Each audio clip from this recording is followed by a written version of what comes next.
Mientras lo estaba leyendo me pasaba que me distraía, que había por ahí repasado una página completa y no tenía ni idea de lo que estaba leyendo. Y ahí me di cuenta que había algo en la forma de escribir que no me permitía acercarme a la historia. Entonces me puse a indagar. ¿Cómo escribía Henry James? ¿Quién era Henry James? ¿Por qué Otra vuelta de tuerca es un clásico? ¿De qué se trata? Y la pregunta más importante, ¿es o no una historia de fantasmas?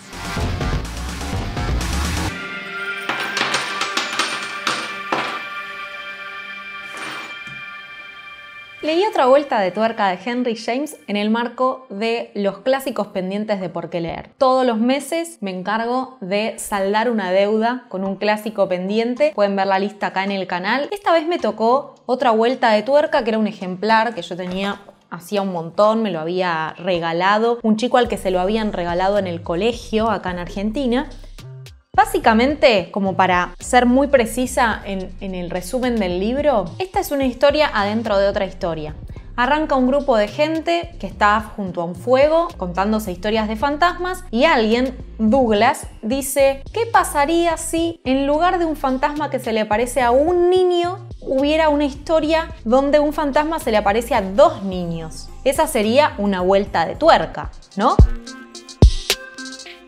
Les empieza a contar una historia que tiene registrada en un diario una ex niñera que trabajó en la mansión Bly en Inglaterra y que estaba a cargo de dos niños, de Flora y de Miles, a quien le empiezan a pasar cosas extrañas en esa mansión una vez que le toca quedarse a cargo de los niños. Y cosas extrañas son, por ejemplo, apariciones de gente que ya está muerta o sensaciones raras, cosas que no se terminan de entender del todo, como por ejemplo por qué a Miles lo echan del colegio. En ese contexto de suspenso y de desconocimiento, nosotros siempre a través de la mirada de esa protagonista empezamos a sospechar cuáles pueden ser las causas de todas esas cosas que a ella le pasan.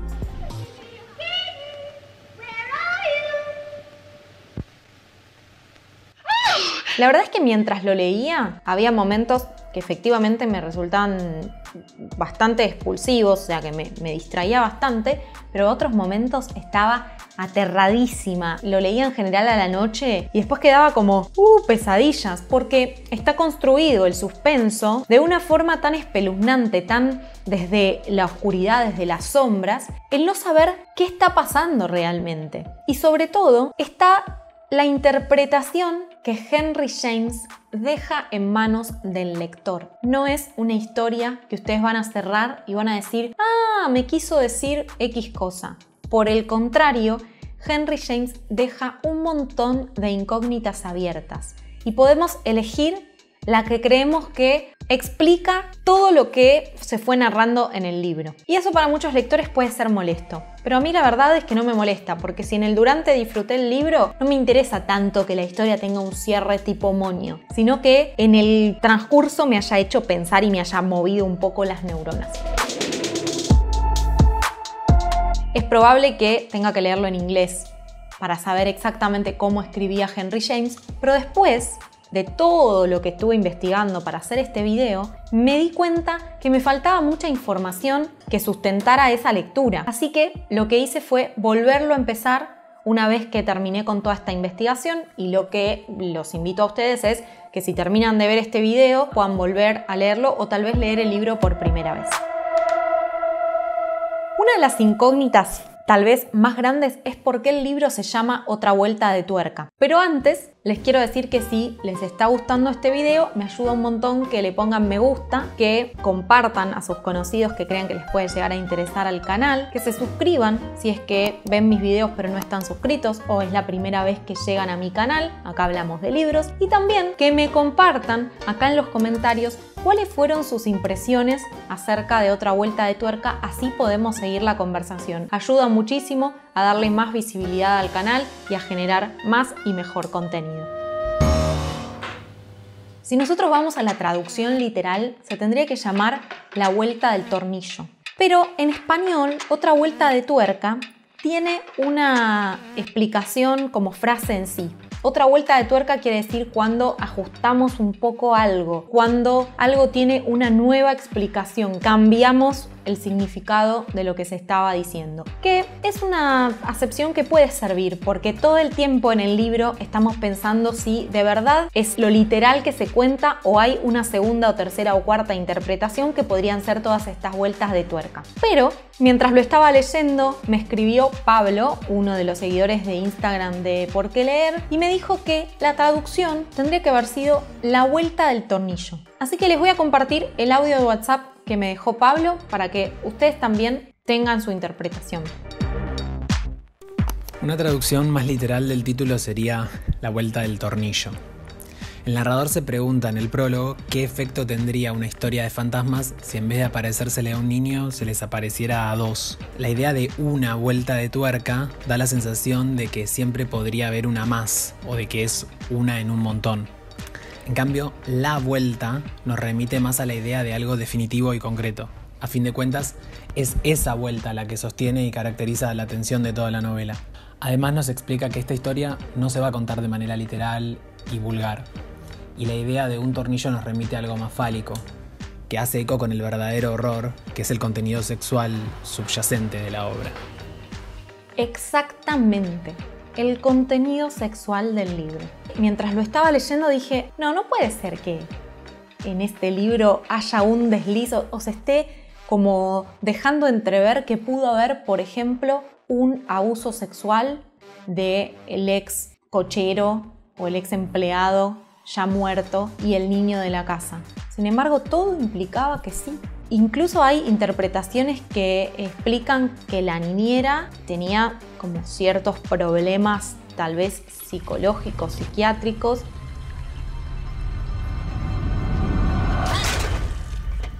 E incluso que Miles, que es este niño, tenía salidas como súper adultas que también podían haber sido producto de ser víctima de algún tipo de abuso sexual o algún fantasma que lo estuviera poseyendo. May I tell you something? Yes, Miles, of course. I think you're far too pretty to be a governess. Nos dejan muchas dudas y ahí nos vamos a hablar un poco sobre la vida de Henry James. Pero antes, quiero agradecerles tanto a todos los patrocinadores que este mes ayudaron a Por qué leer, porque se me rompió la computadora, casi me desmayo de la situación porque realmente está todo muy complicado, muy caro y me ayudaron a afrontar la compra de la nueva compu. Obviamente la terminaré de pagar cuando se pueda, pero gracias, de verdad. Si ustedes también se quieren sumar como patrocinadores, me ayuda un montón. Pueden entrar a la página de Patreon o escanear el código QR de Mercado Pago o hacer clic en cualquiera de los links que están acá en la cajita de la descripción, porque con eso también colaboran. Cada peso cuenta en la alcancía de Por qué leer. Muchas, pero muchas gracias. Henry James nació en Estados Unidos en 1843. Su familia era una familia pudiente y viajaban constantemente, así que él tuvo contactos con distintas casas de estudios de Europa durante su vida y se terminó mudando a Inglaterra, donde se hizo ciudadano antes de morir, 1915 más o menos, y él murió en 1916. Era hermano de William James, que fue reconocido filósofo, aunque más que nada se lo considera como uno de los primeros en hablar de psicología, porque en esa época la materia psicología no se interpretaba como tal, se decía filósofo, pero fue uno de los primeros en plantear ciertas cuestiones de la mente. Y de ahí también puede llegar a venir el interés de Henry James en escribir los vericuetos de la mente. Así que ahora voy a volver al argumento de la novela. Así de rebuscado es todo. This is a Henry James film? Yeah. Fue súper prolífero. Escribió muchísimos cuentos cortos, otros no tanto. Escribió novelas, escribió obras de teatro y se lo considera también el padre del cuento moderno, como la bisagra entre el siglo XIX y el siglo XX definitiva. Me gustó mucho encontrar información de un argentino que es su traductor, Eduardo Berti, y Eduardo dice que los cuentos de Henry James son bastante largos, pero lo que ocurre es poco, a veces casi banal. Estás esperando que pase algo, pero no, es a otro nivel, algo más mental.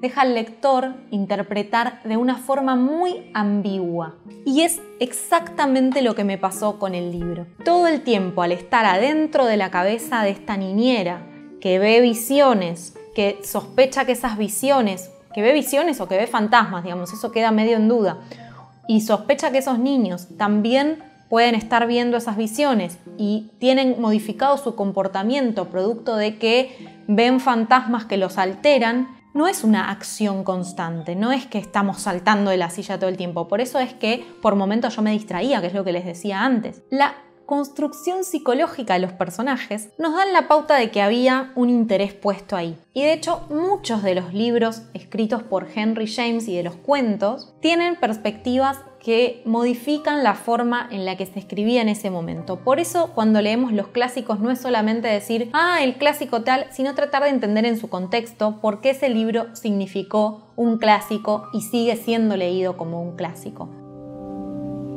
Otra vuelta de tuerca tuvo un montón de adaptaciones. La última, que me la recomendó un seguidor de Por qué leer, es La maldición de la casa Bly, una serie de Netflix de 9 capítulos de más de 1 hora. Realmente yo digo, ¿por qué no la habrán hecho más corta? Es una serie bastante estirada que coloca la historia de Otra vuelta de tuerca en una modernidad, yo diría 1980. Retoma esta idea de que hay algo raro, pero nos queda la duda de si es algo que pasa en la cabeza de la niñera o es algo que pasa en general.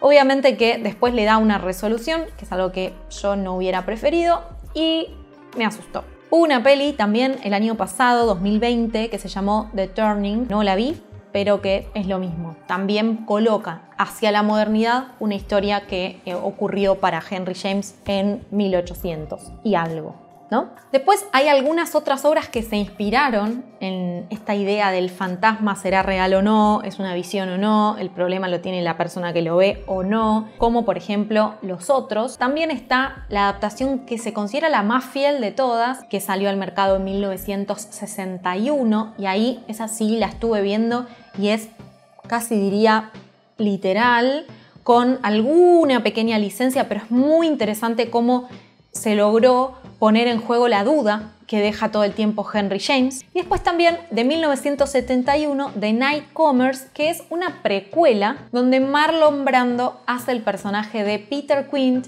que es este supuesto malo que se muere y que habría tenido cierto acceso, cierto abuso sexual habría cometido sobre Miles. Durante junio estamos leyendo El Eternauta, así que la próxima reseña dentro de los clásicos pendientes de Por qué leer va a ser El Eternauta, de Héctor Westergel y Francisco Solano López. ¿Se suman? ¿No se suman? Ojalá que sí. Les mando un abrazo muy fuerte, hasta el próximo video y hasta la próxima lectura. Chau.